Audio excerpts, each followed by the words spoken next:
Once we walked together, beasts and humans side by side in harmony.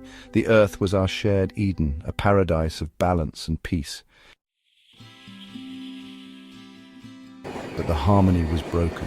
The humans forgot their place in the circle of life, and the world we knew began to crumble.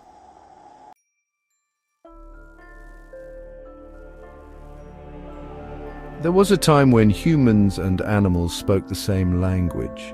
We walked together as equals. They called it the time of Adam and Eve.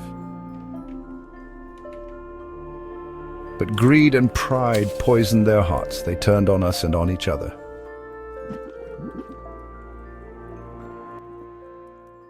They forgot the old ways.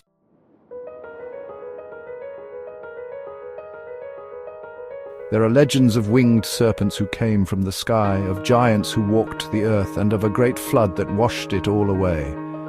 These are our fairy tales, our myths, but not all is lost. Some humans remember. They fight for us, for the earth.